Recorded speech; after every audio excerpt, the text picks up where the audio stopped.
We're good. So, good morning, everyone. This is one of the information sessions that we'll be having for the designation vote. Today's February 26th. We're having it on the reserve, and then tomorrow we'll be in Regina. So we want to give a little bit of information, I guess, for the purpose of it. Obviously, we know that this is the second designation vote we had.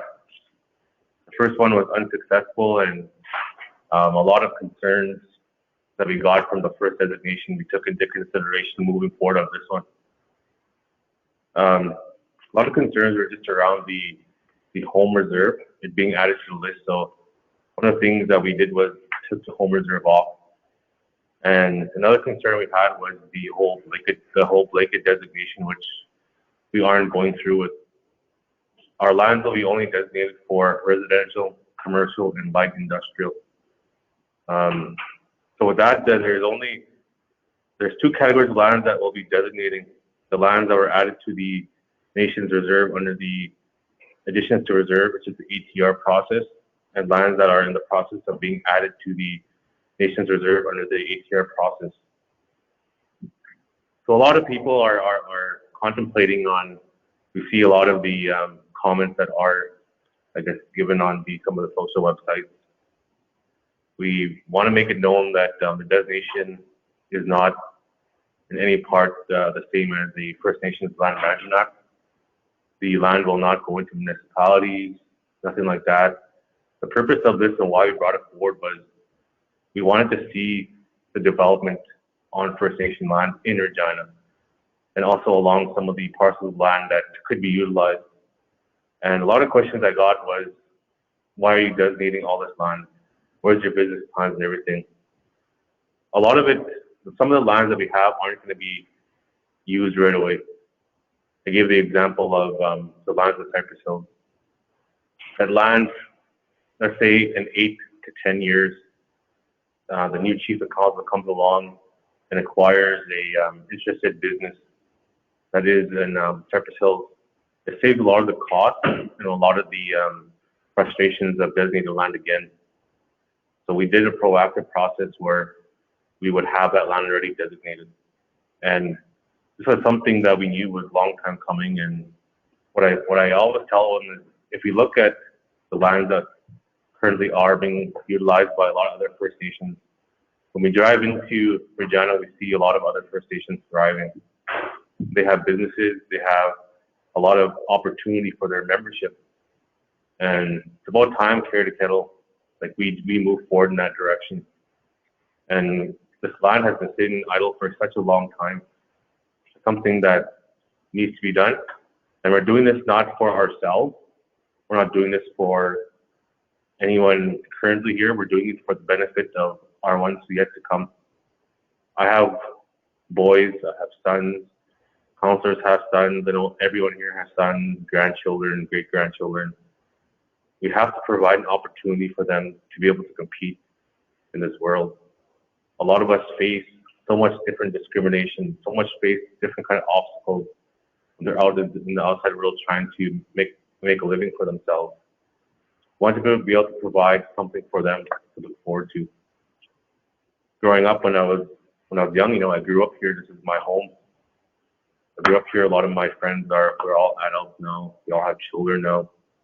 And something that we always were missing was the opportunity to compete in this world. And about time that we move forward on this. I know there's a lot of uncertainty. There's a lot of unanswered questions, and a lot of it has to do with just understanding that the differences between what a designation is and the purpose of it. So to give the fun examples of, again, I said we are only designating this land for commercial, residential, and light industrial. It's not a blanket. There's nothing like that. And I encourage all of you, if you guys have questions, you have concerns, call us, text us, email us. And I encourage you not to go on these Facebook sites and pass wrongful information. It's not about individuals, like I said, about their wants. This is the struggle between what we have now has nothing to do with the idea behind it. It is about politics. This is a politics ploy for others to try and take credit for it, and it shouldn't be like that. I've said that to many people. This is not politics. There shouldn't be politics involved in this, especially when it comes down to dealing with our kids.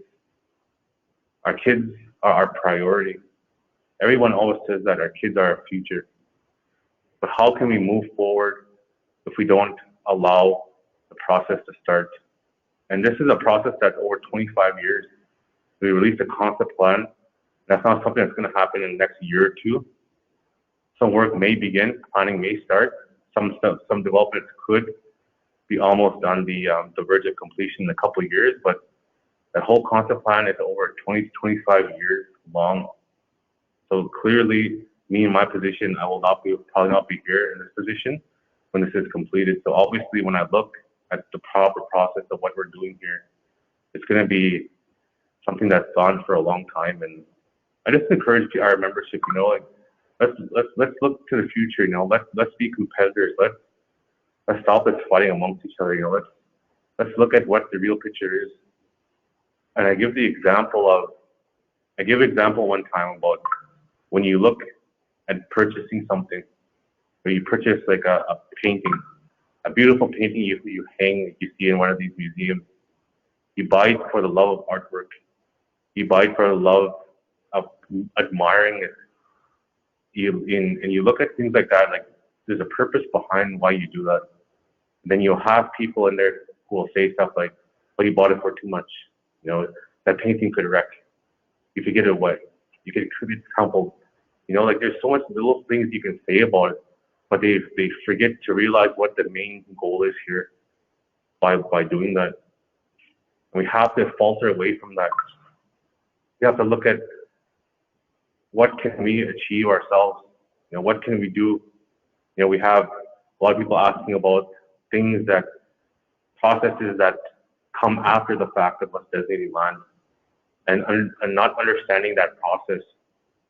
And instead of looking at what the purpose is of being here, and instead of looking at what the process truly is, they start compiling and passing wrongful information, which is very sad on our part, because we should be working all together. Even before I became chief, I came across that designation part before my time, and I seen good in it. I seen good in what the designation was going to do. I didn't question anyone's integrity. I didn't question anyone's motives. I didn't question nothing. I seen the good in it. And there's no such thing as a plan that's foolproof. We're always going to come across barriers. We're always going to come across challenges. That's where we come together and we talk about it. We give answers, we give questions, we do things, and we work forward, because at the end of the day, a lot of nations are going to move forward. A lot of nations are going to push their membership forward, push their economic development forward. And I want Carey to be a part of that.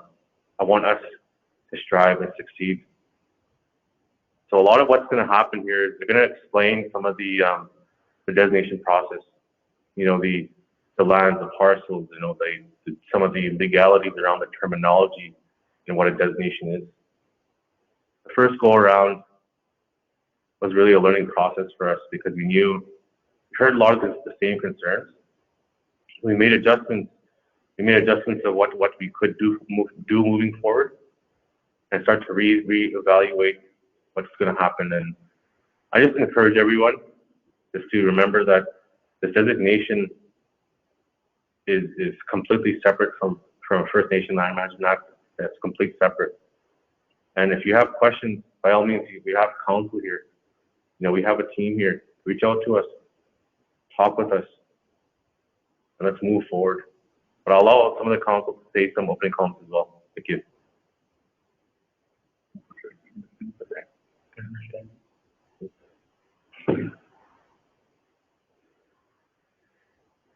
This is the audio can't be. People are saying it is clear.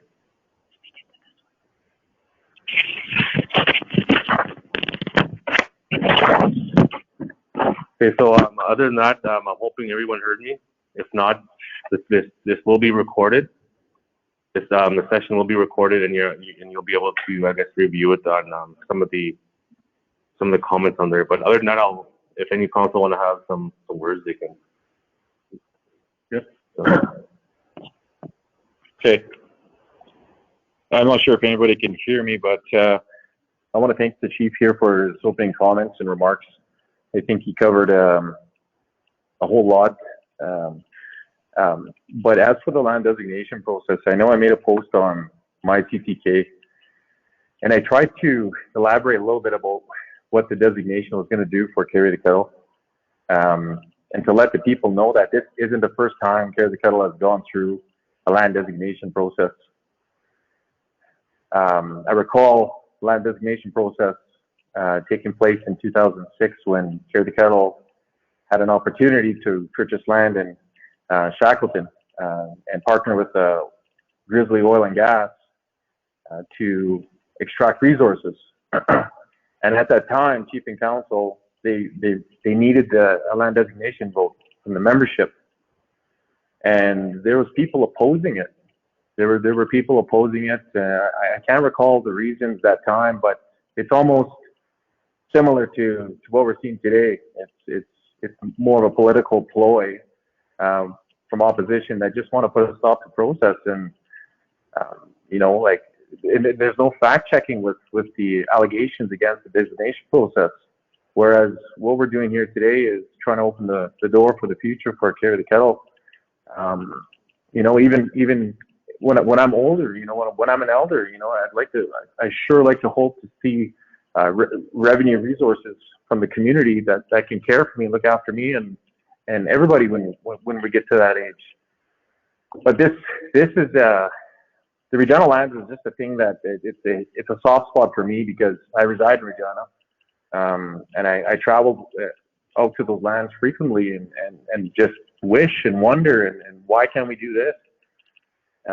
But it's my fiduciary obligation as well as the chief and council is to get this designation process started. And then once we get it started, the members have to vote and designate the land accordingly, according to WNDC requirements. But right now, I have a lot of faith that this designation is going to pass this time around. There's a lot of people well educated. They know what the designation process is about. They want a better future for Carry the Kettle. They don't want to be left behind like other First Nations that are succeeding. Over the past 4 years, I've heard comments from our own band members commenting on Sakame's, Tim Hortons and Esso gas station. Why can't CTK? Why we should be doing that? And it kind of hit a soft spot in me because we did a designation and the people voted no. But now we're doing it again, and I'm encouraging you to vote yes. This is going to open the door for us to even open up a Petro Canada or Tim Hortons anywhere across the #1 highway where we own land and property. But also the urban reserve that we've been talking about in Regina, that right there is a big vision, 25-year vision.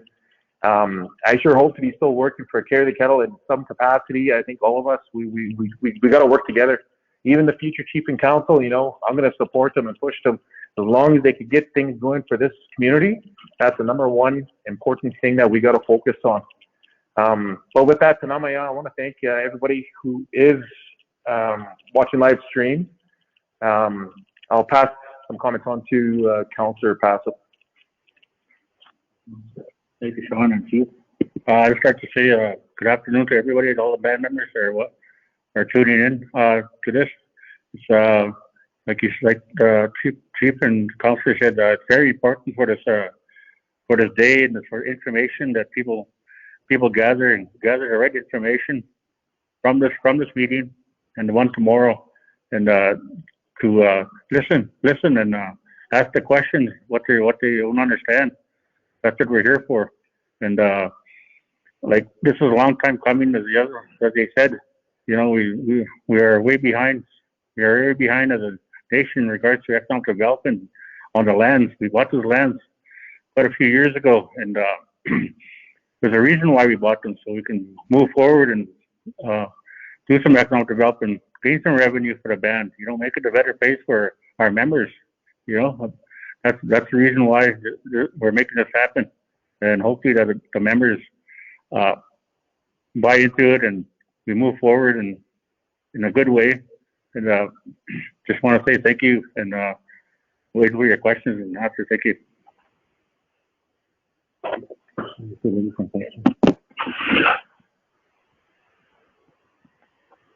Well, I'd like to say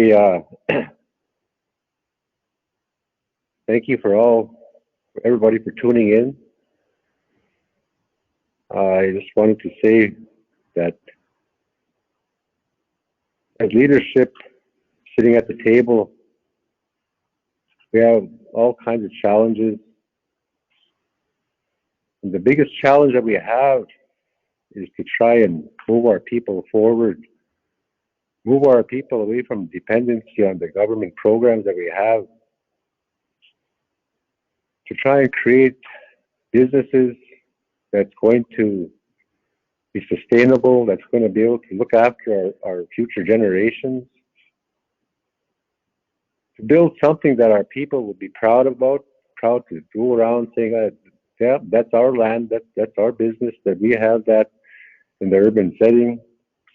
We want to be competitive with everybody else on the outside of the reserve. We have so many people that are doing awesome things for their bands, and now at this table here we created a great plan on something that we see that's going to be beneficial to all our membership, this side of the 49 and the other side of the 49. We know the process. We just didn't come up with this process on how this is going to play out. We have everything planned out. It's just a matter of getting this designation passed. It's a positive thing for all our people. The benefits are going to be very, very good for our people. Our children will be looked after well. We talk about 7 generations. We always continue that 7 generations before that 7 generations is even done. So we continue all that way into the future. And that's what we're thinking about when we think about the Regina project here. We did the feasibility study, we did the business plan, we did the concept plan, we met with the city mayor and council, we met with the executive committee, we did everything, and they were more excited than our own people were. They were really excited. They voted unanimously, both at the executive committee and both at the mayor and your council table. So when you have something like that, that really encourages our table, and it's really exciting for us looking at what we have in front of us. Now we don't want to lose it. We don't want to have to put it off for another 4 years, 5 years, 10 years. It's here. We have a plan for it. We know what we're going to do with it. And it's not only going to be us. It's going to be all the community that's going to benefit. I said, there's going to be job opportunities, all kinds of things that are going to be created from this project. So this morning when I got up, I actually said a prayer for our people on how we should come together, work together, forget about our differences, put our differences behind. Let's look forward and help our children, help our grandchildren. That's where my heart is.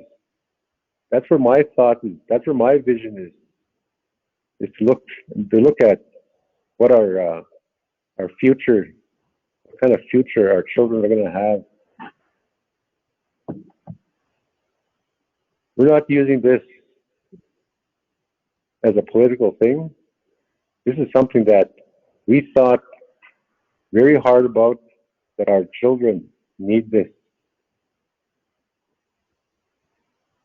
I don't know how much more I can say and emphasize how much we need this. I'm tired of seeing other First Nations benefit off of their urban lands. I'm tired of seeing them creating businesses that are very profitable for their communities when we have that capacity right now to do it. We need to do this collectively. We need to do this thinking of our future, always thinking of our future. We have a staff that's been very, very knowledgeable in what we're trying to do. They're helping us.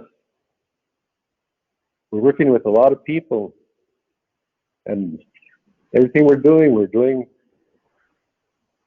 according to what they know as how things should be done. So I ask you to please be positive and vote yes for our designation this go around. Like the chief said, we did make adjustments to the designation. The first time we did our designation from past leadership. They wanted the designation. They had a plan in place. We went with it, and it didn't pass. But this one, I hope, because of the adjustments that we made to the designation, I hope that it's very positive, and we get a positive yes vote on this one. Just remember that everything that's being done, we're all going to benefit from it. So thank each and every one of you for watching and tuning in. Open up.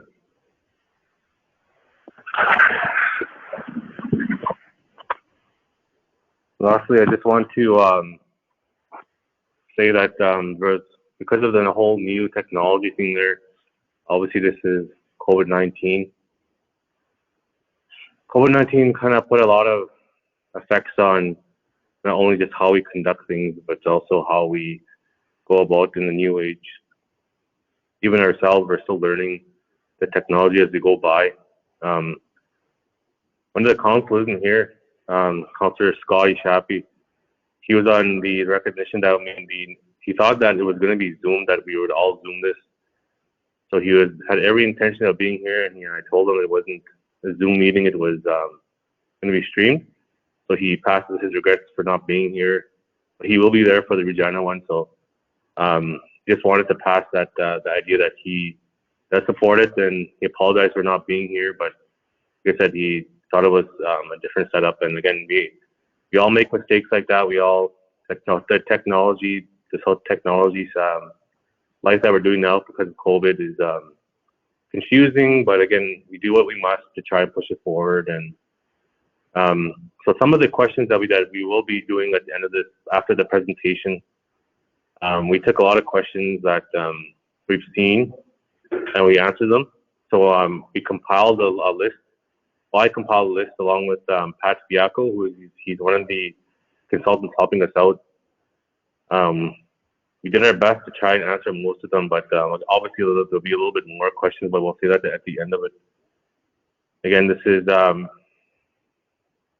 the designation is a good thing, and sometimes you just have to, you elect a chief and council to move the nation forward in the best interest of all its membership and future membership and ones who passed on. And this is us just moving it forward. We're doing exactly what we were elected here to do. So with that, I think we're going to have the presentation with Sonia and Drew LaFond. They're going to come up here and I guess do the legalities and the process behind the designation itself.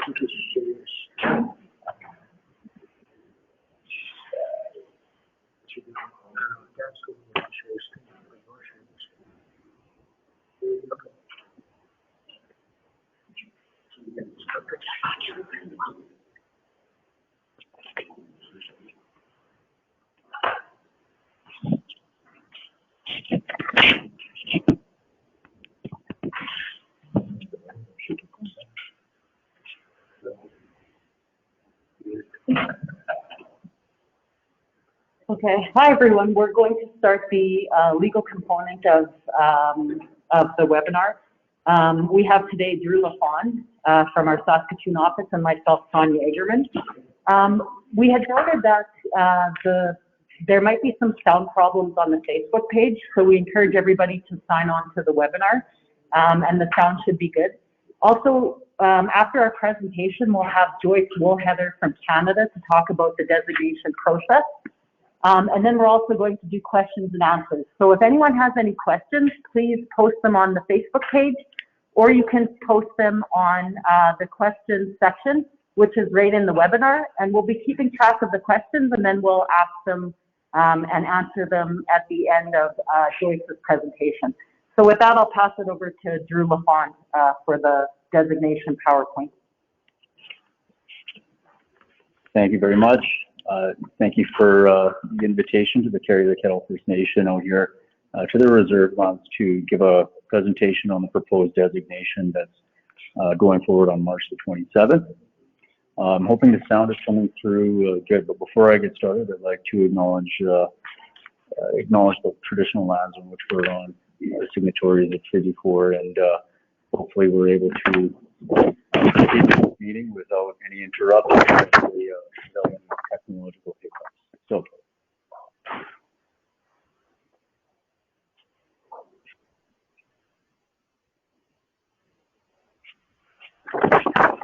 as was indicated previously, we're joined today by the Chief and Council members, Brady Owash, Sean Spencer, Conrad Medicine Rope, Morris Passep, and myself and Sonia Egerman. Rainey Nishapi, Jamie Medicine Rope, Joyce Woolheather with Indigenous Services Canada, Claudia Nishapi, Deanna Ryder, and Barry Ryder. So we've had quite a strong support cast here, and our team. It certainly has been a team effort to get it to this point, and I'm hoping that we can carry on with the designation in a manner which is respectful to all the members of Carry the Kettle. And we strongly encourage you, if there's information that is unclear or is not coming through in the presentation, or for whatever reason, if you can't, if my voice isn't coming through clear enough, please forward your comments to the question section, and then we'll be happy to answer them after Joyce Woolheather's presentation, immediately following this one.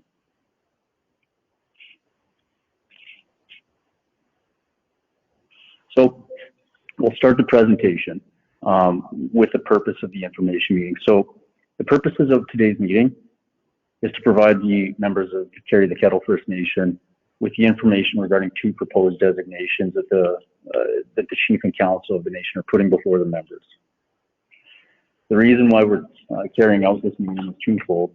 Obviously, it's required under the Indian referendum regulations that an information meeting be held for the members prior to the conduct of a vote.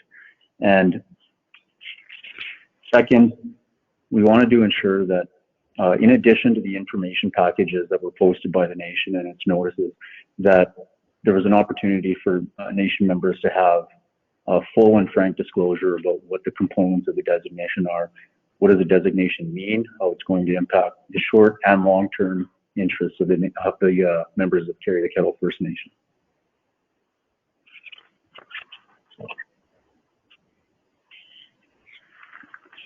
I'll start with an overview of what we intend to present today.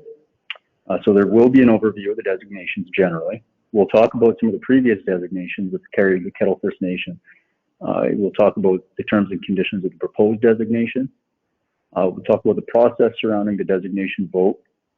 And then we'll pass off the presentation to Indigenous Services Canada's representative, Joyce Woolheather, to answer any further, or to give us a description of what the voting process will entail. And after her presentation, we'll answer any questions that have been forwarded to us in the comment box.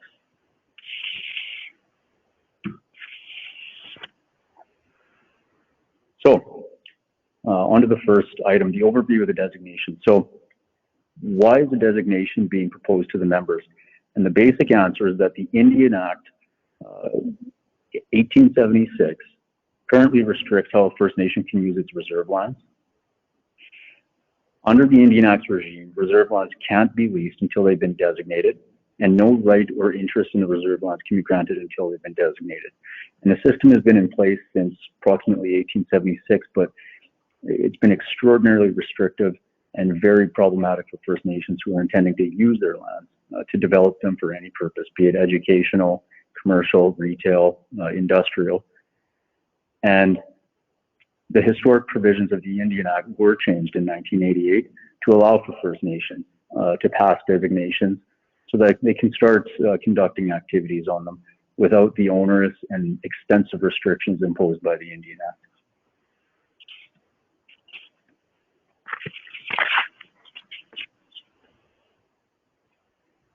So what does it mean for reserve land to be designated? In short, the electors of a First Nation authorize Canada to lease the nation's TLE lands or to grant a right or interest in them for specified purposes for the benefit of the First Nation. A document, which is called the designation document, sets out the terms and conditions upon which Canada and Council will have to comply with these rules. And it will set out the baseline terms and conditions upon which the nation's members will set the parameters on how those lands can be used and for what purposes. Now, in the case of Carry the Kettle First Nation, there are two types of designations that are being put forward. The first is with respect to Carry the Kettle First Nation's TLE reserve lands. And these are lands that have already been set apart as reserve for the First Nation and that the First Nation had purchased under its TLE processes and is now converted into reserve. And those lands are going to be designated under Section 38 of the Indian Act. The second category of lands that are going to be covered by the designation include lands that we have referred to as the TLE pre-reserve lands. These are lands that the First Nations request to be set apart as a reserve, but they do not have reserve status yet, and they're lands that are not part of an existing reserve. So these are lands that the nation has purchased under its TLE processes, and they're currently in the process of having these lands added to the nation's reserve. This designation is going to be carrying forward pursuant to Section 5 of the Addition of Lands to Reserves and Reserve Creation Act.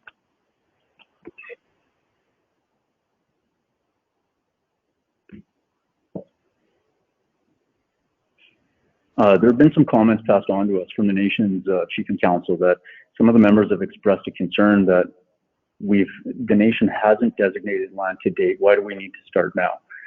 We just wanted to dispel this information to ensure that the nation's members are fully informed. There have been at least two examples of designations on the Carry the Kettle Reserve in the past.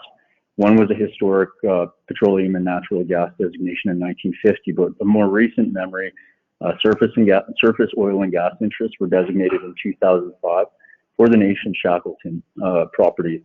And we understand that the nation and its members have benefited significantly from these designations, and that the designation process is not new for Carry the Kettle, and that this is something that the nation is extraordinarily familiar with and has been through and has benefited from in the past.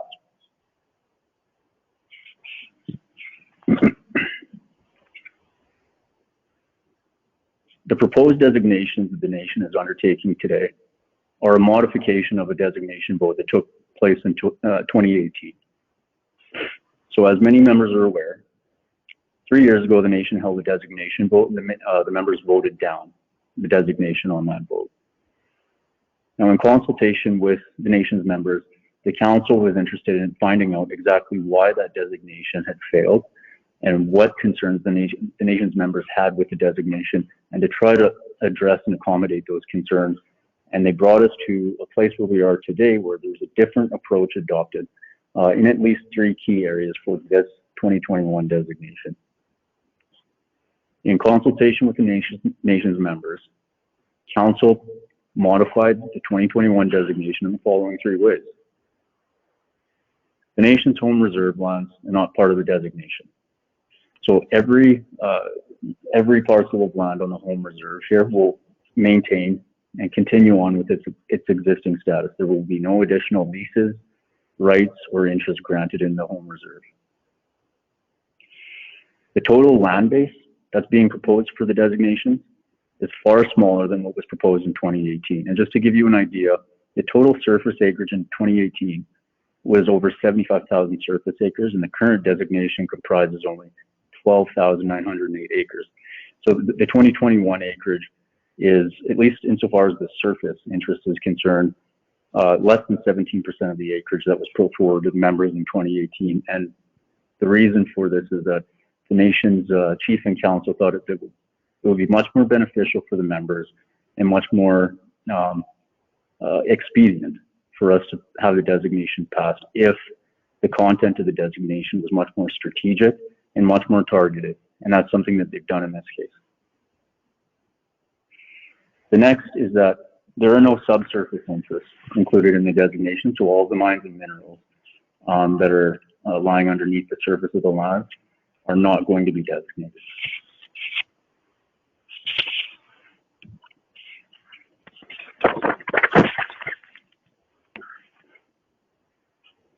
This designation process commenced with a notice of the designation vote.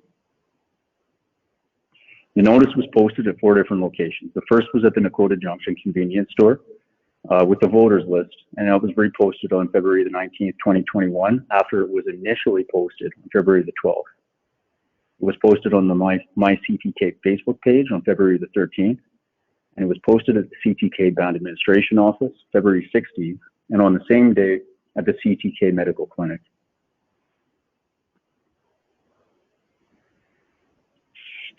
The stated purpose of this designation is for long-term sustainable economic growth for the nation and its members.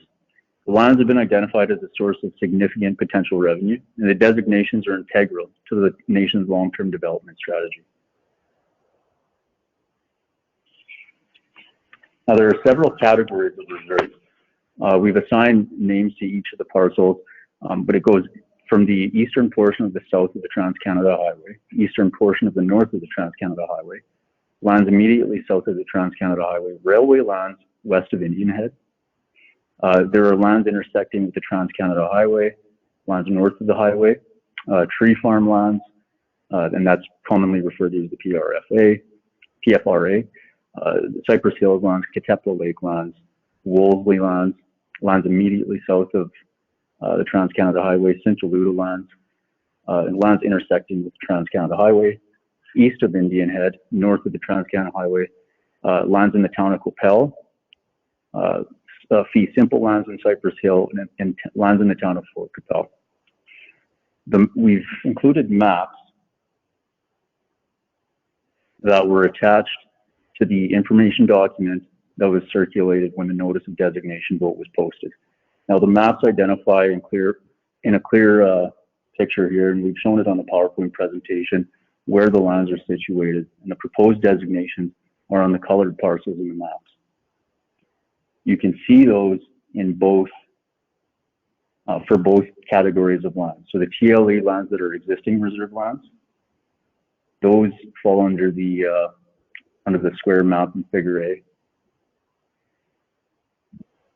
The current TLE pre-reserve lands are in Figure B. Again, if you want copies of these maps, feel free to reach out, submit a request to us, and we'd be happy to print off copies for your review.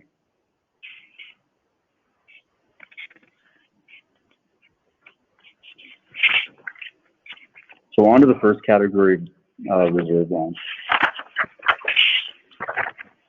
So the TLE reserve lands are currently made up of 8,902 acres. These have already been set apart as reserve land for the nation, as previously mentioned, most of which are along or adjacent to the Trans-Canada Highway, as set out in the maps.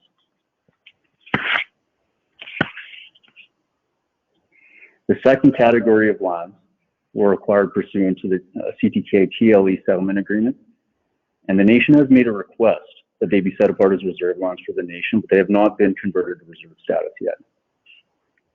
Once they have reserve status, they can't be leased until they are designated under the rules of the Indian Act that are trying to modify. So the Shackleton gas producing lands, which were also designated, those were pre-reserve lands as well. The designation became effective upon reserve creation. So for the second category of lands, this is, again, a process that the Carry the Kettle First Nation has already undertaken and has successfully completed.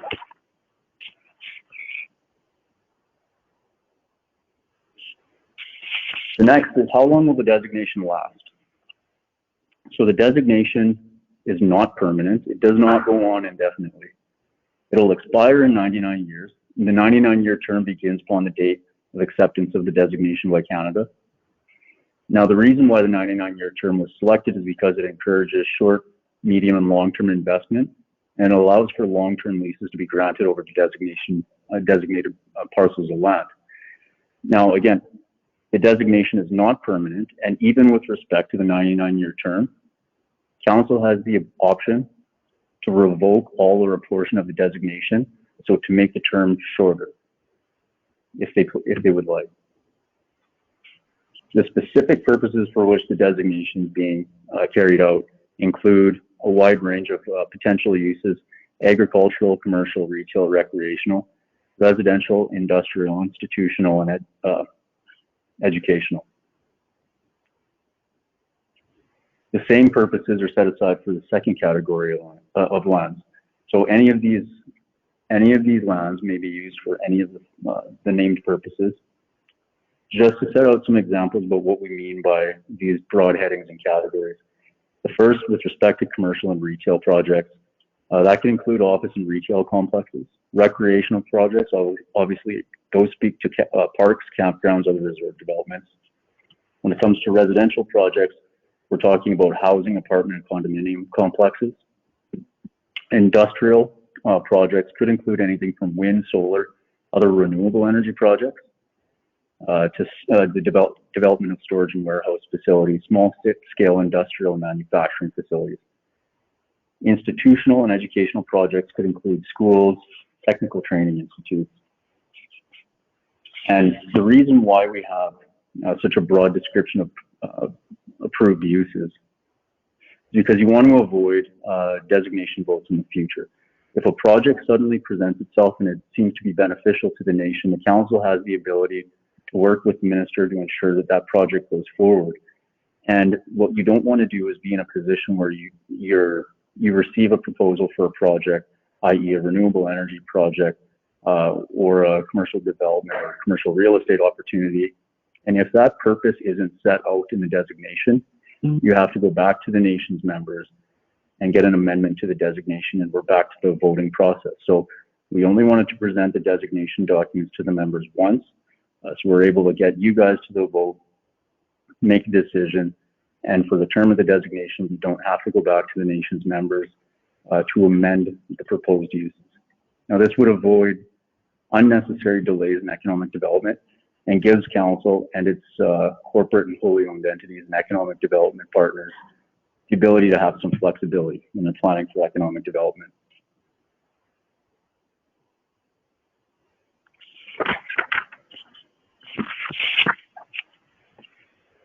So the key component of designation, which we're going to touch on now, are leases. Obviously, once the designation comes into force, the lands cannot be used for any other purpose other than what's provided for in the designation document.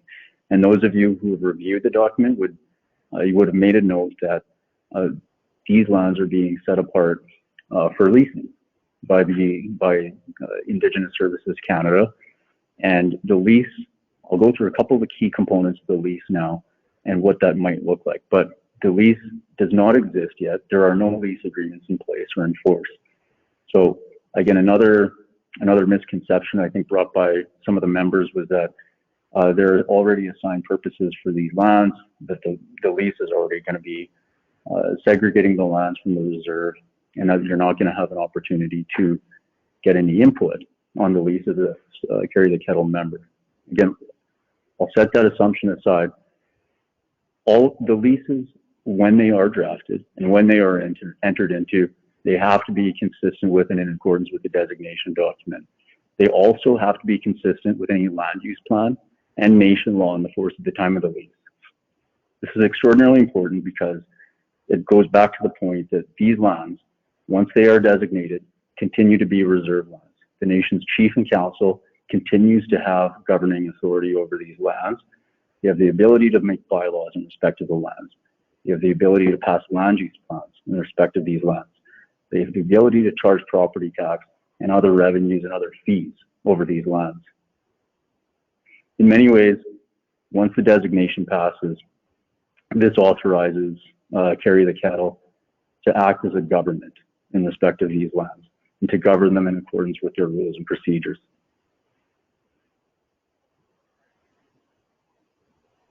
Terms and conditions of the leases have to be approved by the Chief and Council by way of a BCR. And all of those terms and conditions have to be approved by the members at an information meeting. So prior to granting any lease, the council is required to hold a meeting with the electors and explain the terms and conditions of the lease. And a majority of the people who attend that community meeting have to approve the terms of the lease before any lease is entered into. Under the terms of the leases, the lessor, the party responsible for leasing the land out, will be Canada, but at all times Canada is acting in the best interest of the First Nation, and it's leasing those lands on behalf of Carry the Kettle. And when we talk about who the lessees will be, there's a very strong and high likelihood that it will be a corporate entity. It will be a corporation or a business or a partnership.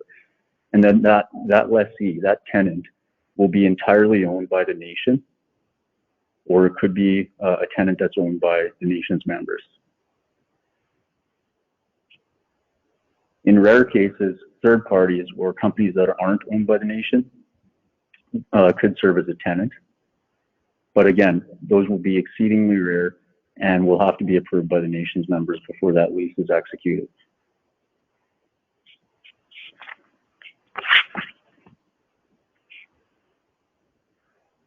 The question of whether the nation is going to be getting fair market value for the use of its land is going to be answered by the designation document itself. Right now, all leases have to be for fair market rent, and there is an exception.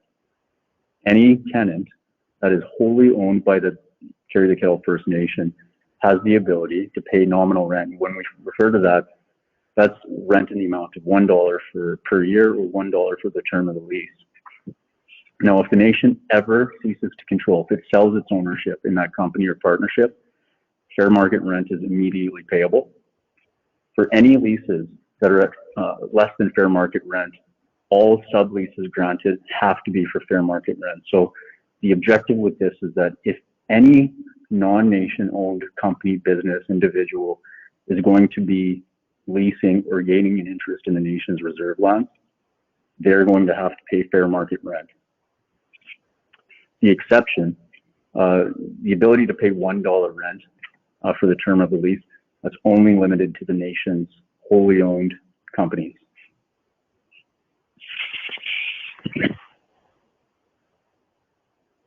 Rent is going to be determined by a qualified independent appraiser, and it is going to be subject to periodic rent reviews. And that's important for particularly some of the tenants that come in under long-term leases. You want to ensure that the fair market value that you're receiving is the fair market value not only on day one, but also during every single year of the term. You want to make sure you're getting what's fair and what you're entitled to as a landlord. Now, the lease terms have to be shorter than the term of the designation. In this case, there can't be a lease longer than 99 years. All leases have to end at least one day prior to the expiration of the designation. Now, that doesn't mean that council doesn't have the ability, or the nation's businesses don't have the ability to negotiate shorter terms if they'd like. You can negotiate 30, 49-year, 75-year terms, whatever you think is appropriate to advance the purposes of the project that you're considering.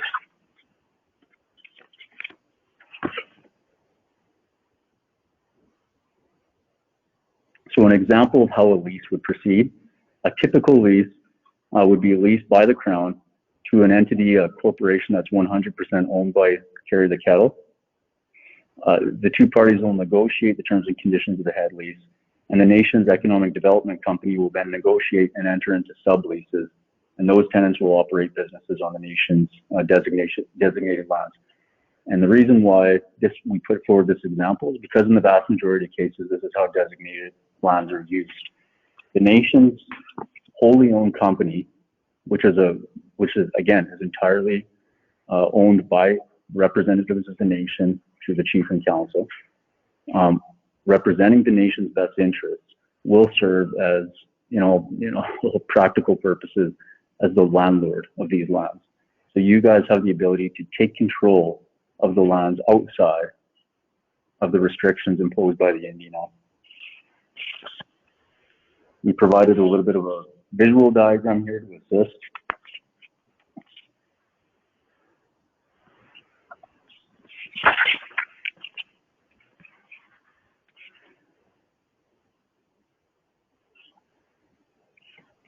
Separate and apart from the leases, you'll see some references in the designation document to permits, easements, rights-of-way, licenses, other rights and interests. And that's to enable all projects, works, and activities that might be necessary or ancillary to the furtherance of the primary purpose of any lease granted under the designation, or necessary for utility companies to provide services. These rights-of-way, permits, and easements have to support the primary purpose for which the lands are set apart. And every project, whether you're talking about an educational project, a retail or a commercial or industrial project, requires access. You need to get to and from that parcel. You have to be able to provide utilities to that parcel. You have to be able to provide water, gas, and have to be able to give other people the ability to go in and make repairs to that property. Now, that's typically not always granted under the lease, and the reason why is because leases are intended to grant long-term interests.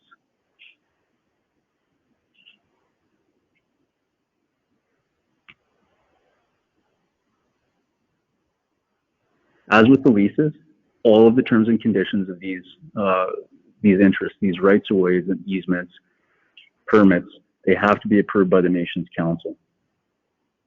And much like the leases, these interests can't have a term that extends beyond the end of the designation. All interests have to expire 1 day prior to the expiration of the designation. Another component of the interests that are going to be granted is assignment and mortgages. Again, we've heard a lot about from the members of the Carry the Kettle First Nation that lands are going to be mortgaged away. They're going to be taken or seized. They're not going to be returned to the nation's members. Now, when we talk about assignments, currently we're talking about assignments of leases. We're not talking about an assignment of the lands. So currently, what's allowed is that you can assign leases, you can sublease your interest in a lease, and you can also mortgage your interest in a lease. So it's true that your interest as a tenant can be mortgaged to a lender, and that's typically used as security to obtain financing to secure the performance of obligations. If you want to secure a loan, in most cases, lenders are going to require an interest in the underlying lease. It's not unusual, and it's extraordinarily common in the case of commercial developments to grant mortgages and leases. Now, one safeguard that you have as a member of the Carry the Kettle First Nation is that the process for granting mortgages and the approvals required can be set out in the lease. And again, any leases that are going to be executed will go back to the nation's members for approval before they're finalized.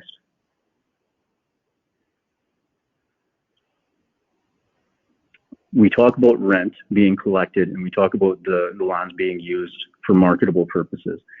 When monies are paid under the lease, all of the monies that are payable to Canada, those will be paid to Canada only on behalf of the First Nation, and the First Nation will be able to use those monies as Indian monies for its own use and benefit, much like it uses any other of its revenue monies.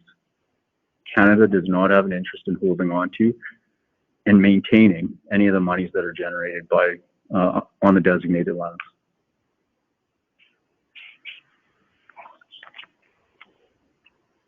For this point, and again, I underscore, the designations are not permanent.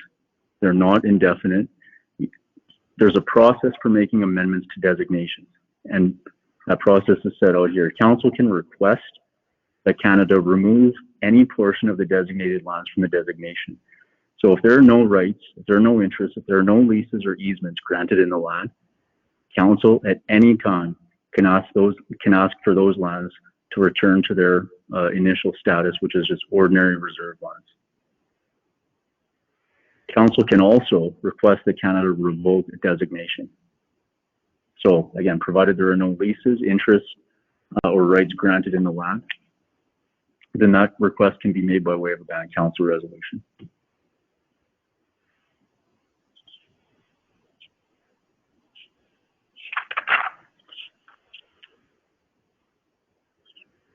So there's a provision in the designation for existing interests. So subject to third-party interests in, to or against the designated lands at the date of acceptance by Canada, there will be a provision that the designation cannot impact those third-party interests or those existing interests unless they're either, unless the designation is made subject to those interests or those interests are discharged and terminated before the date of the designation.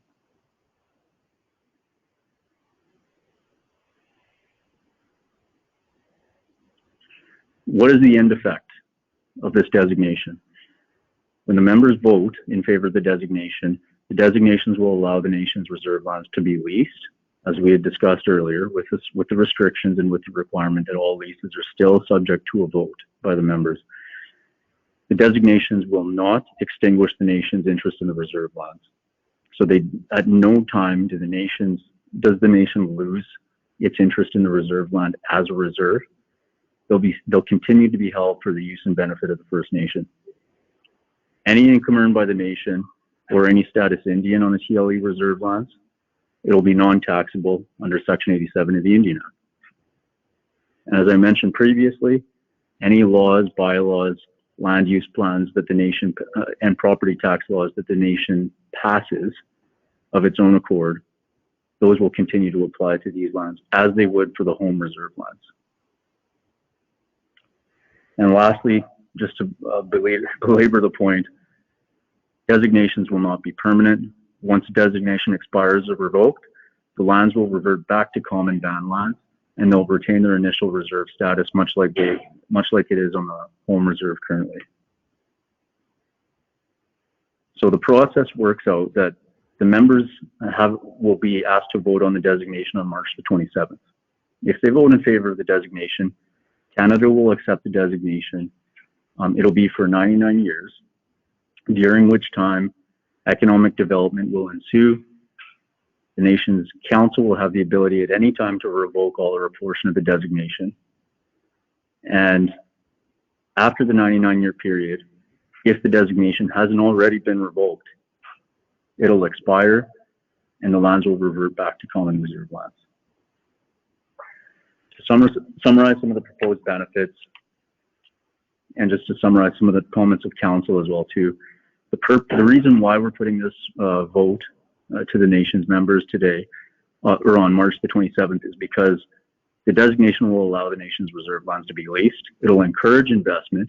It'll encourage partnerships with the nation's economic development arms. It'll facilitate the development of the nation's reserve lands. And there is a potential for significant economic benefit to the nation and its members through the collection of things like rent, property levies, revenue from nation-owned businesses, and increased opportunities for employment.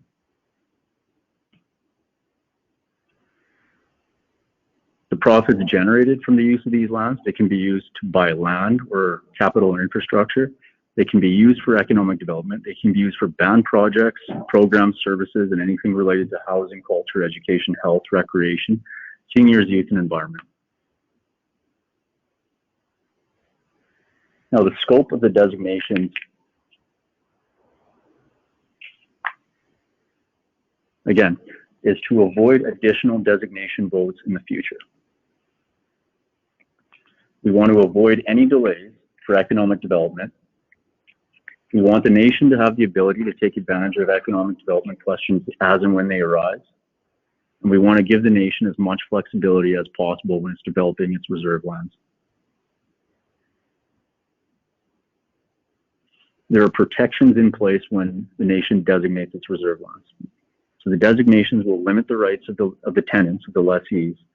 Canada always has a fiduciary obligation to ensure that the designated lands are used in a way that serves the best interest of the nation, as set out in the designation document. Council and the members must approve the leases, and the nation, through a wholly owned company, can manage the development and use of the lands as a landlord.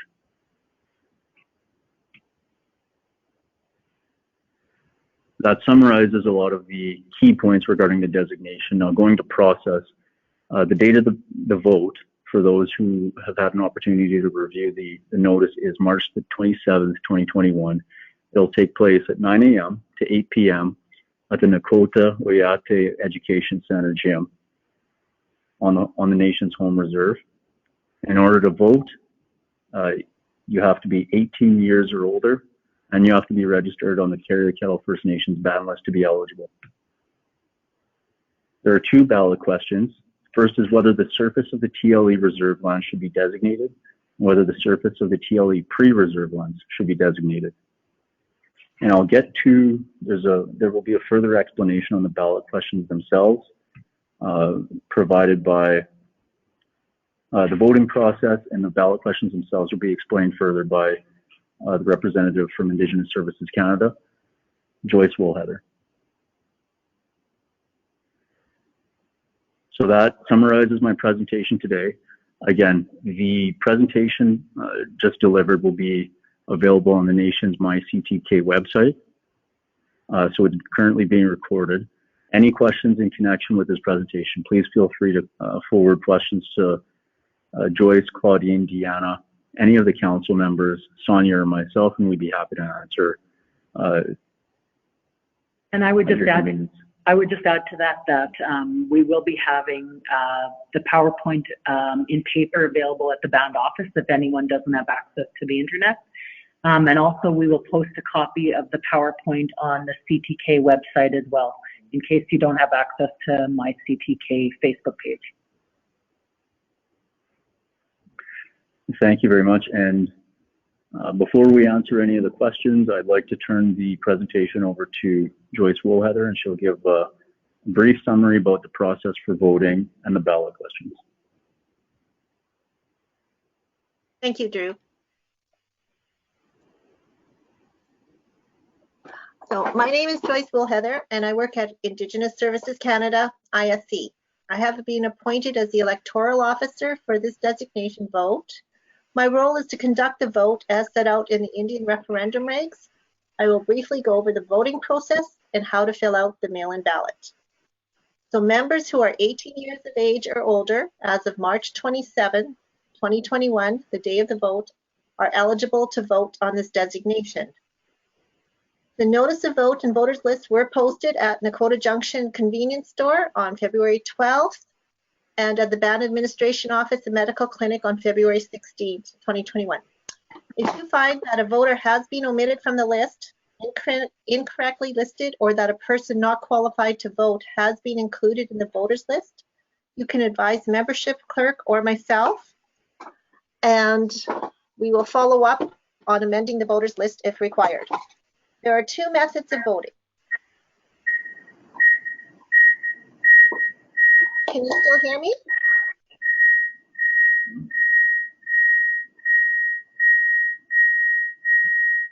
Can you still hear me, Drew? Yep. Okay.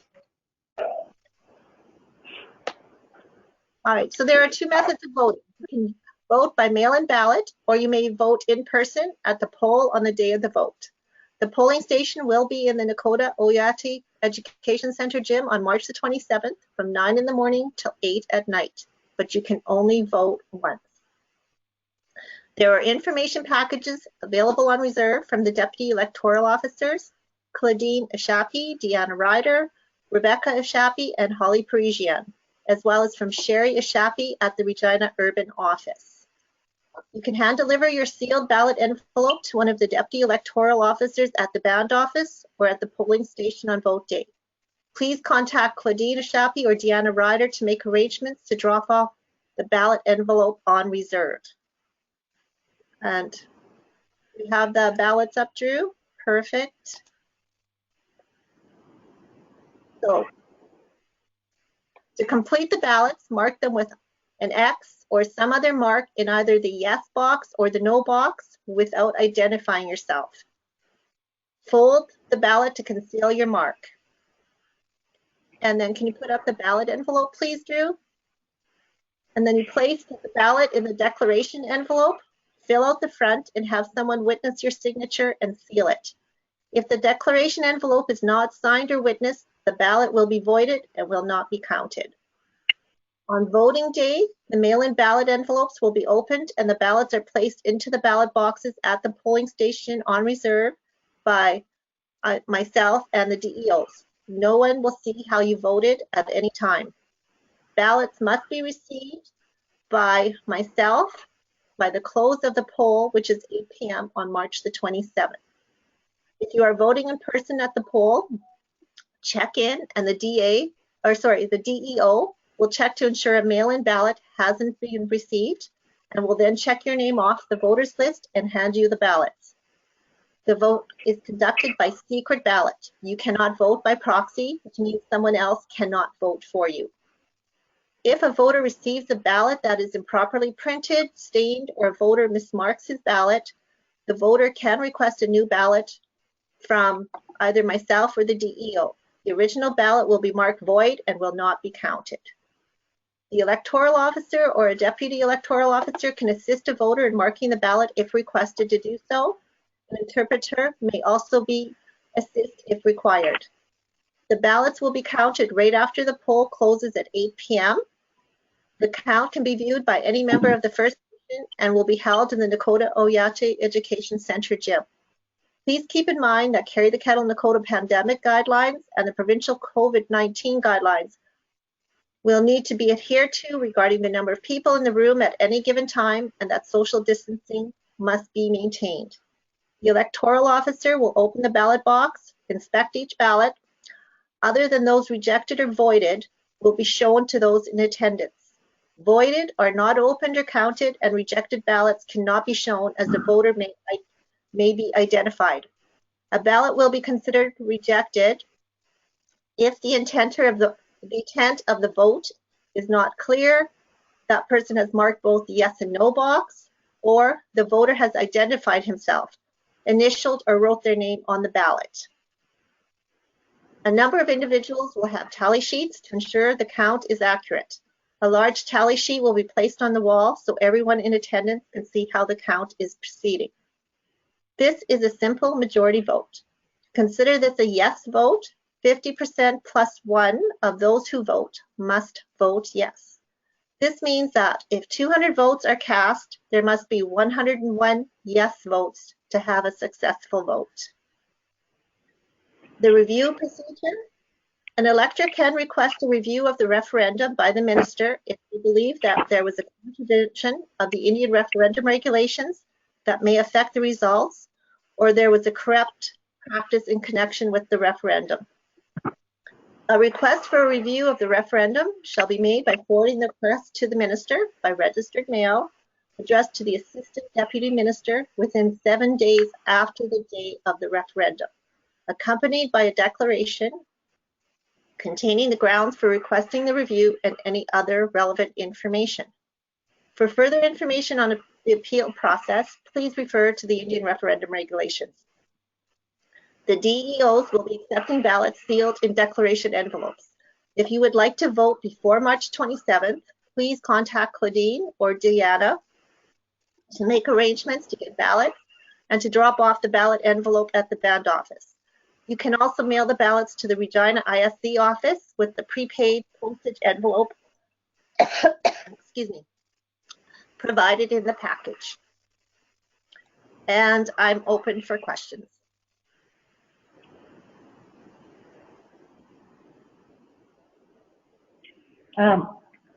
We so far don't have any questions. If anyone has any questions, if you just go into the dashboard and click on the link questions, you can post your question there.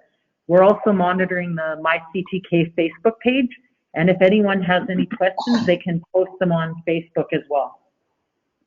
The only question we had to date was, will the PowerPoint be shared with attendees? And like we said, the PowerPoint will be shared on My CTK Facebook page, the CTK website, and you can also pick up a paper copy of the PowerPoint presentation at the band office. We're also recording this session today, so the recorded session will again be posted on the website and My CTK Facebook page, so anyone can watch it between now and the vote. And also the PowerPoint presentation has contact information for Drew and myself. And so if you have any questions surrounding the designation, our contact information is on there, and we're happy to get back to you. If you know anyone who doesn't have access to the internet or technology, please have them go to the band office, and Chief and Council will facilitate the viewing of this webinar at any point in time for anyone who doesn't have internet access. And I'll just check one more time to see if we have any questions. One point requiring some clarification: the total acreage of lands. So the TLE existing reserve lands, the total acres that are being proposed for designation is 8,902 acres. With respect to the TLE pre-reserve lands, or those lands that haven't been added to the reserve yet and are part of the ATR process, there are 4,006 acres. And if you have any questions regarding which lands these are, what their legal descriptions are, how many acres there are, attached is a schedule to the information document, and attached is a schedule to the draft designation document. You'll see a list of each of these parcels of lands along with a description of each of them, and their acreages and their location. And if you have any questions, please feel free to ask. And again, if you're looking for a visual of these lands and where they're situated, you can get a copy of the map at request. So feel free to submit a request, and we can send you PDF copies of those as well too. Sure, we have another question that just rolled in. The question I'm going to ask you, it comes from a member, and it's a pretty general question. It says, what are the risks of a designation? And I know that that's a pretty broad question, but maybe from a legal perspective, could you let us know what you think the legal risks are in advancing a designation? The risks I think we've identified in the PowerPoint presentation. If you want to turn your attention to the slides with respect to the leases, other interests and rights, and assignments and mortgages.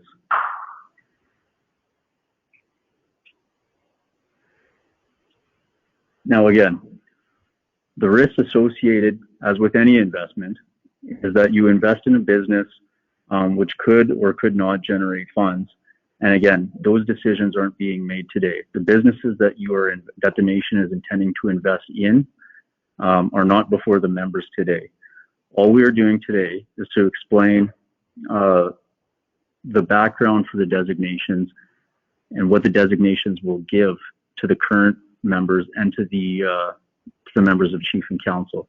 And what it will provide is flexibility, the ability to capitalize on opportunities, and the ability to assess businesses as they come before Council from time to time. The risks with respect to Council when they pass a BCR and approve the designation are nil at this stage because we haven't entered into any leases. Any potential risk or harm to the nation's lands will be addressed by the leases that will go before the nation's members and can be addressed by insurance and any other contractual arrangements or indemnities that the nation or its wholly owned entity wants to collect from its tenants. Those are available as they would be in the case of any other proposed development. Drew, we have another good question here. The question starts out saying, for the bands that have gas stations in the city of Regina or the city of Saskatoon, for example, were they designated and did they go through the designation vote? Yes.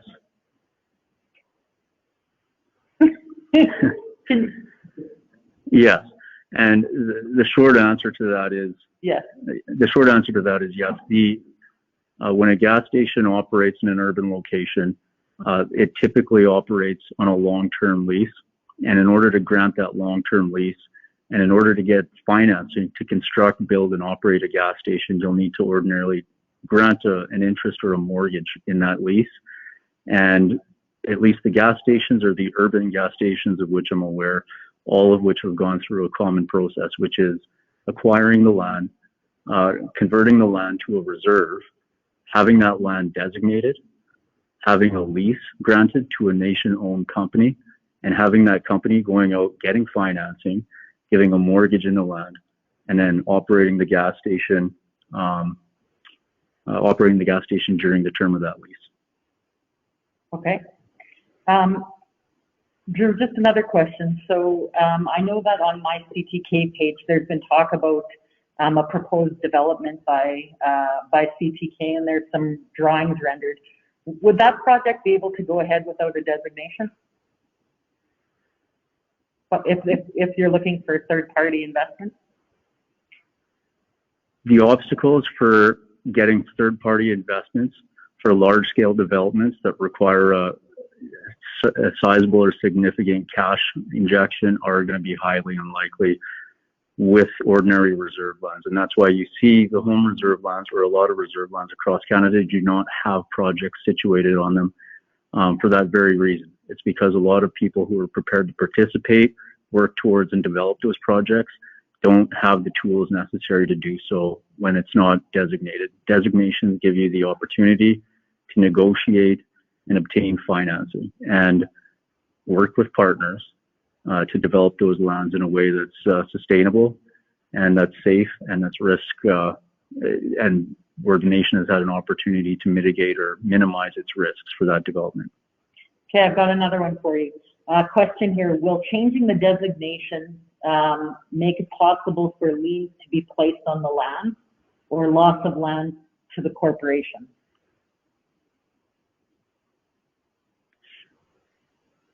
Assuming we're talking about post-designation, so if we look to a world where there has been a designation and there has been a lease granted in respect of those lands, the question is whether those lands can be lost.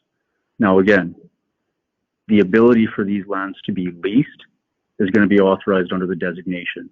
The ability for that lease to be assigned to a third party or to be sold or transferred to a third party is it's still up to the nation's members, because the terms under which a lease will be assigned, transferred, or sold, or mortgaged, those rules they can be set out in a lease. And the nation, as its landlord, as the landlord of these lands, through its wholly owned company, you have the ability to dictate the terms on which you assign or transfer leases or grant mortgages in that lease. Okay, I have another question here.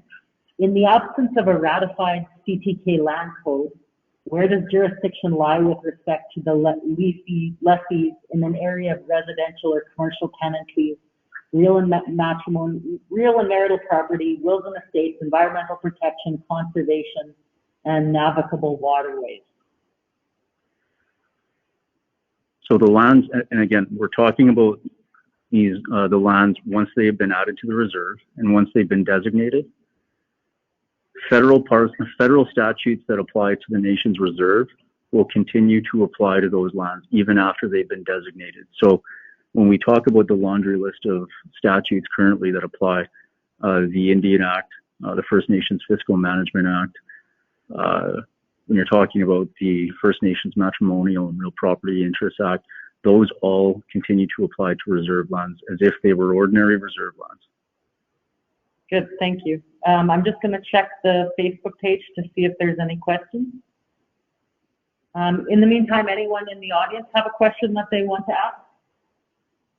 Yeah, I don't.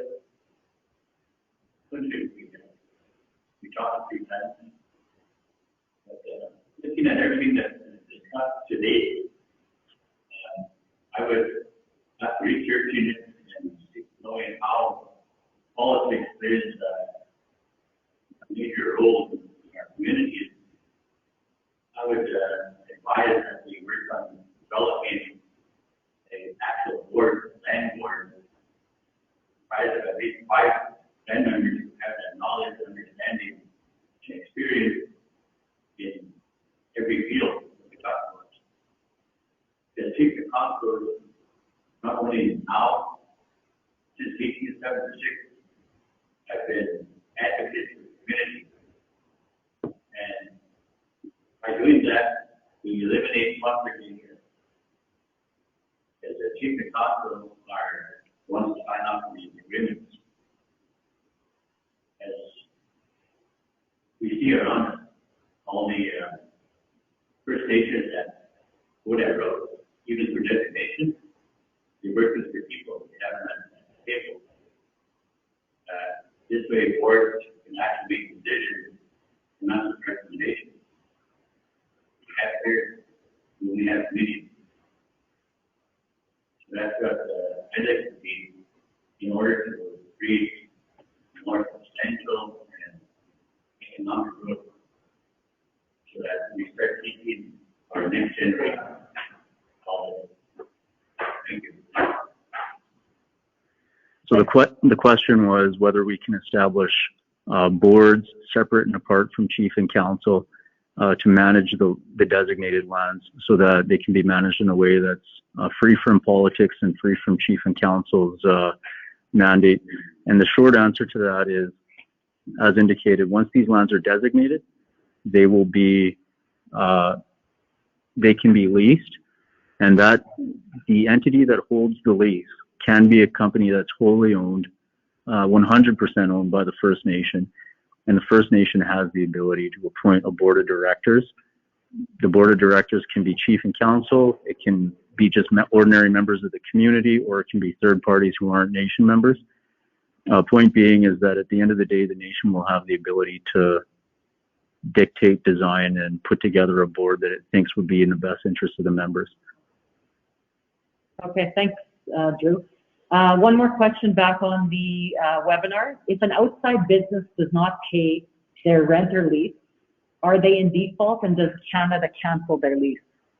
If a tenant on the nation's designated reserve lands doesn't pay their rent, that's one of the benefits of operating on designated lands, is because in the case of on reserve, and I'm preaching to the choir here, but in the case of an ordinary reserve that isn't designated, an individual who doesn't pay their rent is certainly in default, but the ability to exercise remedies against that tenant who's in default are very limited. When you designate lands and grant a lease, you're in a realm where those lease agreements and those sublease agreements are enforceable. They'll be enforceable by the court of law, and you'll be able to make an application to have tenants evicted or have remedies placed against those tenants as you would any other commercial tenant.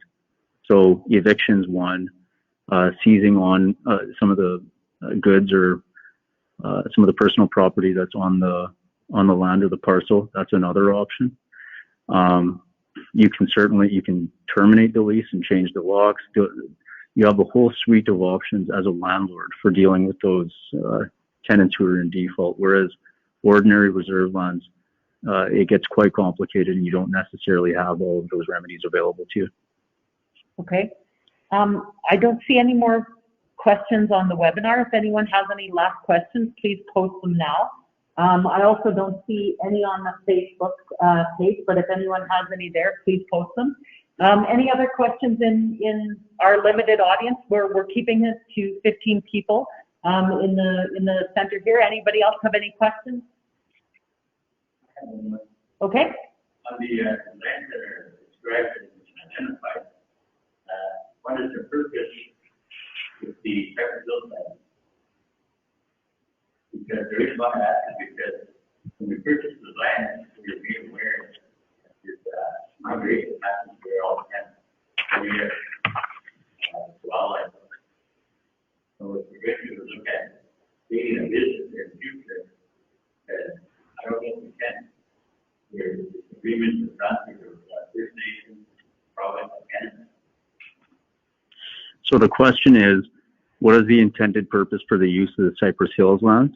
And I think the question was, when those lands were purchased, the concern was that there were some migratory patterns that had gone through the lands that need to be preserved and that people need to be made aware of, and which could limit development because you don't want to impact the environment in that way. And the response to that is currently, I always like going back to the process. The process is the lands will be designated, and after that, the lease will be granted in respect to those lands if you want to use them for any development purposes. When it comes time of the question of giving a lease to a tenant on those lands, one of the requirements under that lease will be, if development is going to proceed, the tenant is going to have to arrange for an environmental assessment study to be done, and they'll have to get an environmental site assessment to make sure that the condition of the land, you know what the condition of the land is at day one, and you have to make sure that the proposed project doesn't impact the long-term integrity of those lands, or it's not something that would it would harm the lands beyond repair. And it's certainly, one of the questions certainly is, what would be the impact to local species?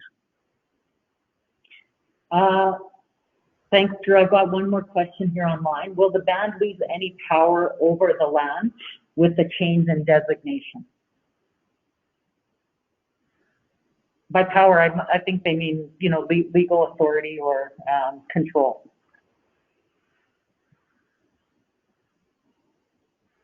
No, and I think you can make the argument that the nation's control over the land is enhanced.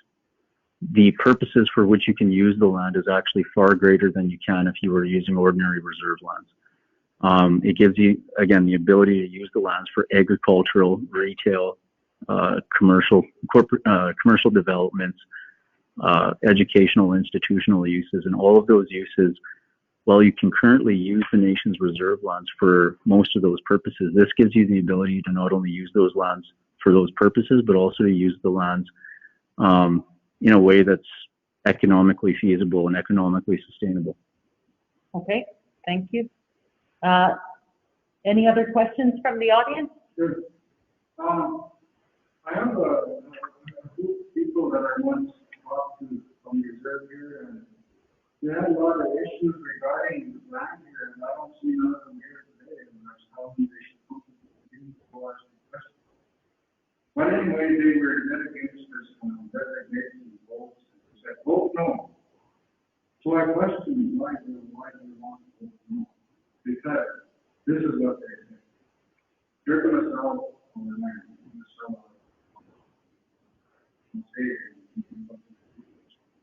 I said, well, I don't know. I'm not going to disagree with that, but this is the thing they believe, and they all believe that. And I think, to me, I think a lot of people don't understand designation, the term designation itself, and they got different unique ideas of what it's supposed to be.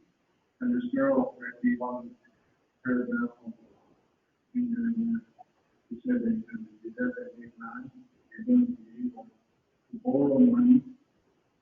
You need a just to go into business. So no, I don't think so. But I think that's the way it is. And I think, you know, if they're listening where we are, I think they know something that they should no, I mean, that's one of the things I definitely be able to go away from the last. So there are two questions. I think the first question, so the background to it was, there's been some comments circulated by some of the nation's members that they don't want to vote in favor of the designation.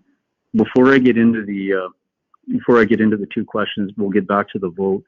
The nation's members, if you're on the registered band member list and you're over the age of 18, this is your decision. This is going to impact the long-term, the nation's long-term interests. And certainly it's something that you want to be, I want to encourage every single one of the members to inform themselves, to review the materials, and to take a careful look about what the real impacts of this designation are on the nation's long-term interests. I think it would be of benefit to not only yourself, but future generations to take the time to review the materials carefully. Going back to the question that was asked, the reason why many of the members are intending to vote no is twofold. First, there's been some information circulated that after the designation, the lands are going to be sold. I'll address that one first. And going back to the slideshow, designations are not permanent. The current term of the designation is for 99 years, and council at any time, as long as the lands haven't been leased or a right or interest granted, can revoke the designation. So in two cases, first, at the end of the 99-year period, if the nation is wildly successful in its development and the designation goes for the full term of the 99 years, even in that case, at the end of the 99-year term, the lands return to carry the kettle. They return to ordinary reserve status. So, no, the lands can't be sold permanently. If the nation revokes, and this is something that the nation's band council can do by way of a BCR, if after several years it turns out that there are no projects available, or if the nation's priorities have changed in respect to some of the lands, the nation can send a band council resolution to the minister at any time requesting that the designation for all or any portion, any one of these parcels, be revoked. And in that case, the lands go back to ordinary reserve status. So back to your question, no, even those lands, like none of these lands can be sold permanently following the designation. The second question, I think, was, can you use the interest in the lands to raise money or borrow money and grant a mortgage in those lands?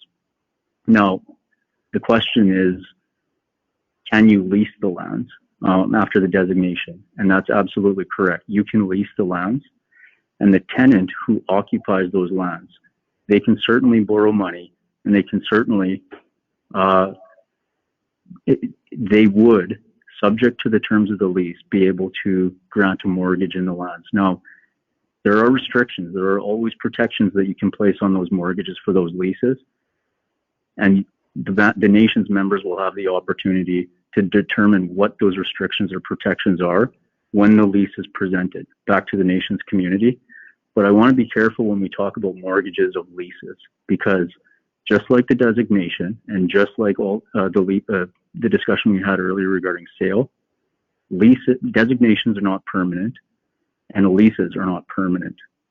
So if a tenant decides to go out and grant a mortgage in the lease, the bank, and assuming that person defaults on that mortgage, the bank steps into the shoes of the tenant.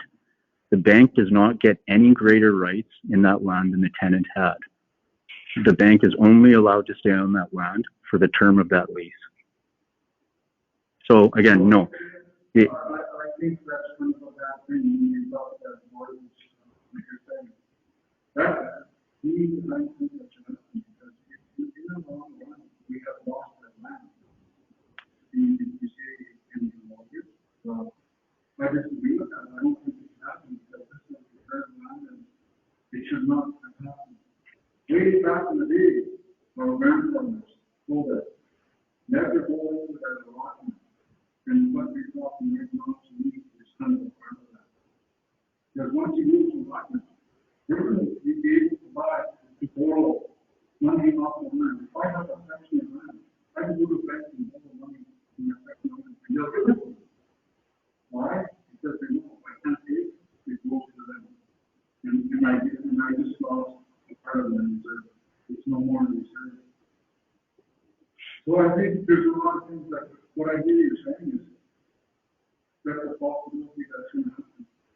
And again, back to, so the question I think is there's a large concern regarding the ability of a tenant to borrow money and mortgage its lands. Now, there's two responses to that. The first, of course, is that even if a bank were to come in and take over the land, it's only for the term of the lease. As soon as the lease expires and as soon as the designation expires, doesn't matter how many mortgages were granted in respect of that land, all of those interests, all of those mortgages disappear, and the lands go back to ordinary reserve status. Now, at the front end, and I get your concern right now regarding what do these mortgages look like, what protections can we put in place? Going back to the PowerPoint presentation, the next step after the designation is completed is to execute a lease. And the lease isn't ready yet, hasn't been designed, hasn't been drafted. It will go before the members at a community meeting before that lease can get executed. So you have, as a member of Carry the Kettle, the opportunity to design that lease. You can dictate the terms of that lease. If you don't want any mortgages granted in the leasehold interest without certain consents, as a member, you have the ability to. You're still in the realm, in the world where you get to negotiate the terms of that lease. So that lease has not been approved yet. And it's in that leasehold document where you get to those tough questions regarding mortgages and assignments and subleases. That's where those questions will absolutely be addressed and answered. So, when the bank, like you say, when they default on their payment order, when it goes to the bank, so we no longer have anything to, any decisions with that land. You can. Well, no, that's, you can. We have nothing to say about that until the remaining years of government. Actually, you can. Like I said, those rules that you're talking about, when mortgages, when somebody steps into the shoes of a tenant, when you grant a mortgage to a bank, you can set the terms of those rules in the lease. You can decide what that looks like. Oh. I thought our mortgage was granted on the activity of the lease. Yep. That mortgage does not exist to the bank. You want to just read? Just for the default, that's between what leases and rent in the bank. Yeah. And if the bank pays for when you take over that lease or that activity. Yeah. Yep. That's my understanding. And so the question again was, does the mortgage extend to a lease? And will it extend to a mortgage on the land, i.e. can the bank take the land permanently? And I'll go back to the PowerPoint presentation. The simple answer to that is no. The designation is not permanent. Leases granted in the land or in any designated land will not be permanent.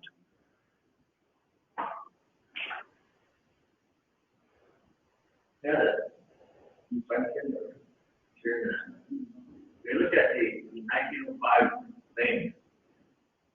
Back then, there was anti-local demand for equipment, and then took up the loan, default on the payment, so that the government took these 9 sections of loans at their own discretion, without approval from their First Nation.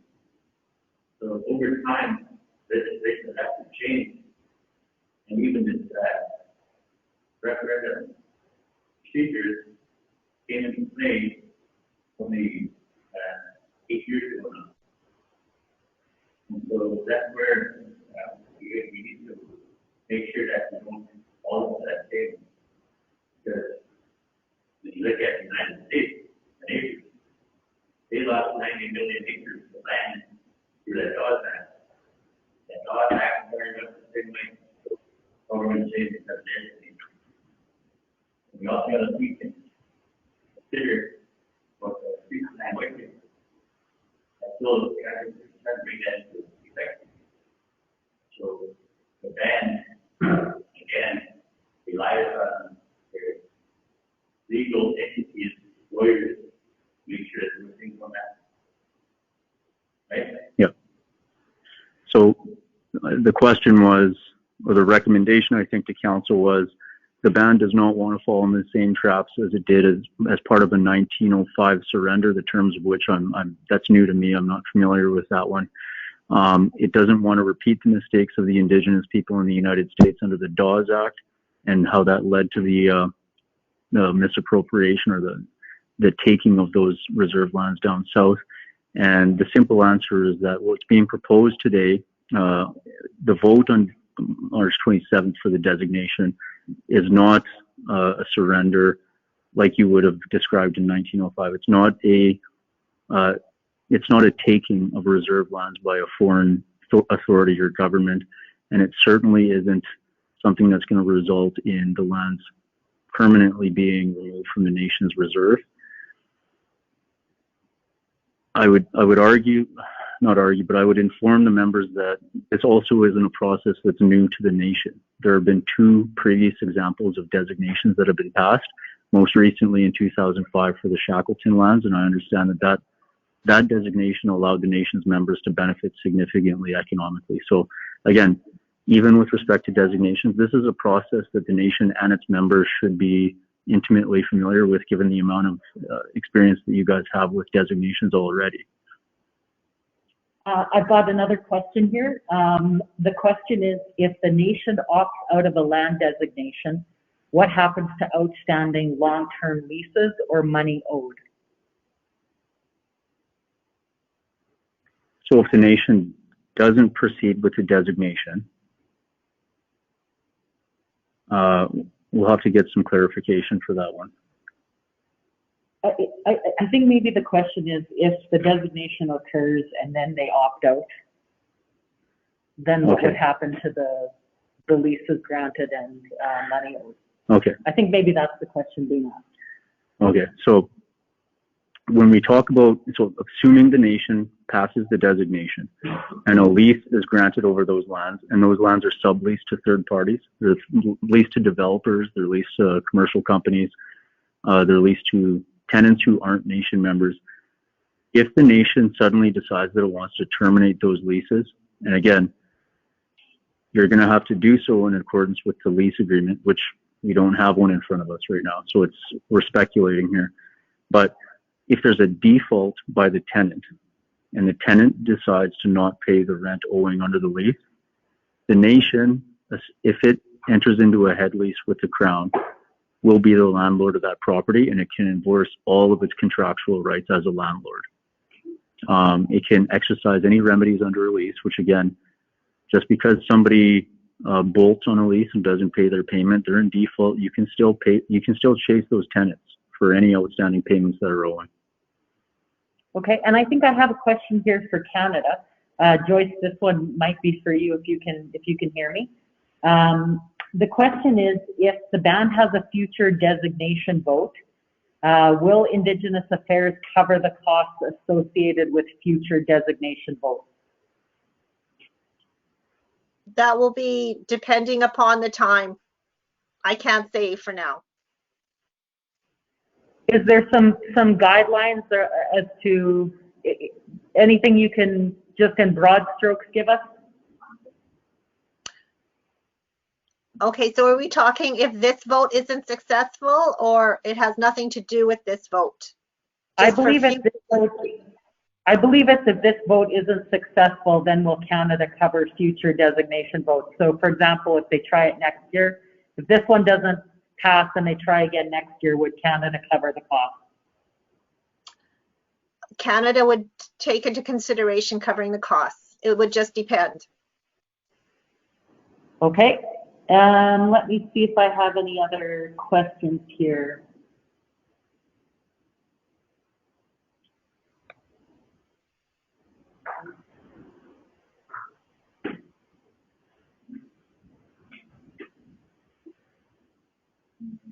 Drew, there was a question on my CTK. If the designation vote passes, will members be taxed?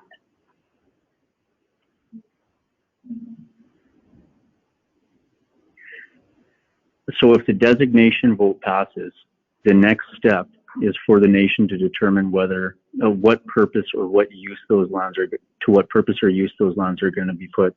And currently, there's nothing that the nation has done or indicated to suggest that there's going to be any tax levied in respect of the lands after the designation. And let's be clear, the nation is a government.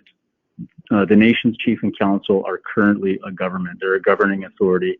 The nation currently has the ability to tax its own members, but doesn't. And if there is going to be a tax levied in respect of anyone on these lands, this would be the first instance across Canada ever where I'm aware of the interests of band members being taxed on a designated reserve parcel. Okay. It looks like we've got no more questions on the webinar. Any other questions? We have one question here in the room. My question is, on any of our lands, is there any conservation easements and endangered species? How will that affect designation for that flooded land? So for any of these, the question is for any of these designated lands, if there are any conservation easements or encumbrances registered against the lands, how will those be impacted by the designation? So like we indicated earlier, before any of these lands are put to use, there's going to be a lease issued to them. What if there are already identified endangered species on the land? How would Yeah.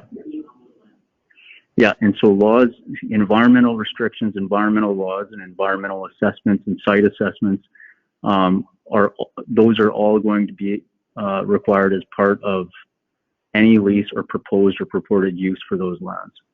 So to give you an example, sure, yeah. Yeah. On that same line, there's an agency. Yeah. Yeah. Yeah. Absolutely. And so going back to the PowerPoint presentation, we talk about existing interests, existing registrations, or existing easements. Now, there's two options when you have easements and the lands are designated. The first option is, does that easement, can that easement be consistent with the proposed use of land? And if so, what you do is you designate the land subject to that easement. So the easement will continue to apply. Common things include environmental encumbrances. You can't just simply discharge an environmental encumbrance prior to designation, and you can't use a designation to get rid of environmental restrictions on the use of land. It's not a tool for that. The alternative is if it's an encumbrance that it's no longer relevant, or it has no use in respect to the land, or if that can be replaced, that easement can be replaced with a different interest post-designation. And what they'll do is they'll terminate that easement or that interest prior to the designation and issue a replacement interest immediately after, the day after the designation occurs. What you're talking about is an easement or an encumbrance that I think falls in that first category, which is if there is a restriction in respect of the designated lands. I mean, it's obviously subject to discussions with Canada, but what would likely happen is that easement would stay in place and the designation would be made subject to any existing easements that are there. I just have found one more here, Drew. Would nation member lessees be required to have insurance? And in the absence of insurance, who would pick up the tab? So I'm assuming maybe if there's environmental, maybe let's say there's a gas station, let's say, yeah. And they, put in the tanks and the tanks leak.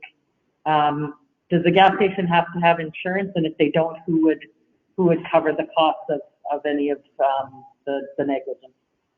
So again, once the lease for any of these parcels, it comes up for negotiation or presentation, the nation's members will have the ability to review the terms of that lease. Every commercial lease in respect of designated lands, of which I'm aware, contains a clause that requires the tenants to take out insurance to cover off things such as commercial general liability, risk of loss, fire insurance, property insurance. All of those things are mandatory or they're contractually required under a lease. I haven't encountered any situations where there's a lease for reserve lands where the tenant isn't required to take out insurance. Good, thank you. I believe that is now the final question. We're down to 6 minutes of this webinar. Anyone else in the audience? Any other questions? Oh, one more over here. I got a question. When it comes to how the whole process is set up, why is it? And I guess the question directly to this person is who is back at the table? Who is going to be behalf of the First Nation? They're talking about the designation referendum because our people are never consulted with when it comes to that kind of stuff. All these bills that come about are put together by government. The Indian Act was created and brought forward 1876. So now, how can we actually work through and learn to coexist with the way things go? Because in the last 12 years, we lost approximately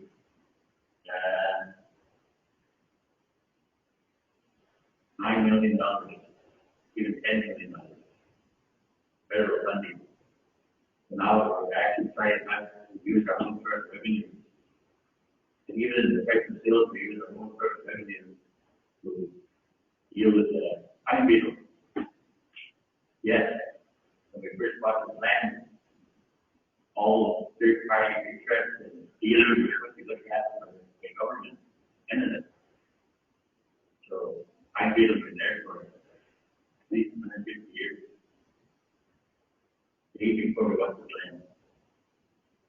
These are the kind of things we got to seriously look at and find ways to deal with that so that our nation keeps growing and has the land here for the generations to come.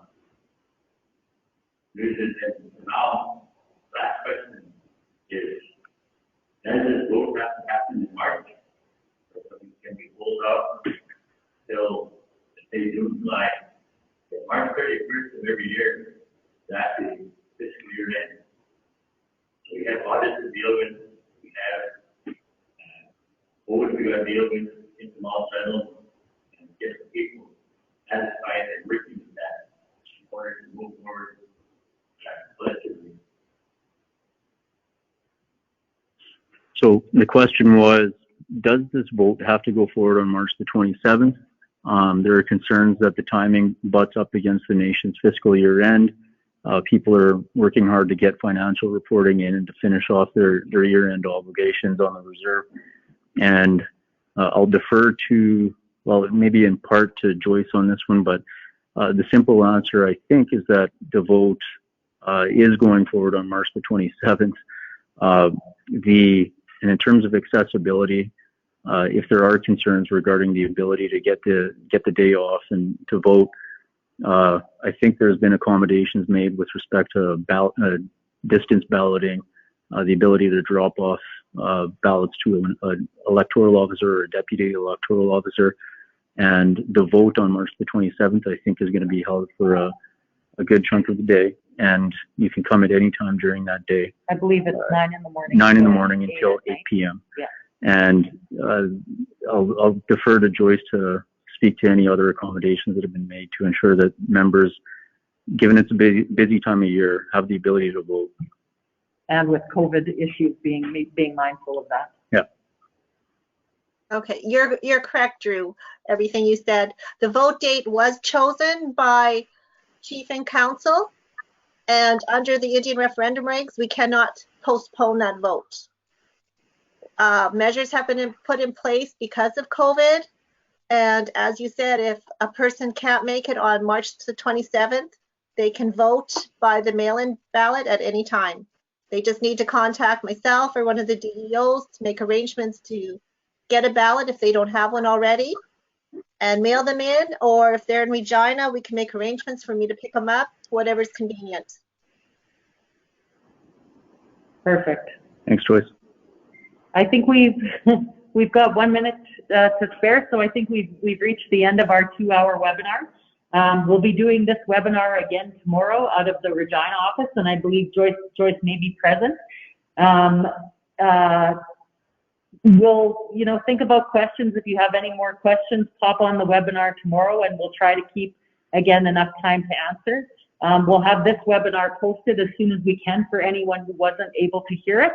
And like I said, we'll see you tomorrow, and excellent questions, and thank you so much for the really thoughtful and engaged questions. We appreciate it, and we're all here to answer those questions, and Chief and Council, like they said, are as well. So we appreciate everyone's time, and thank you very much.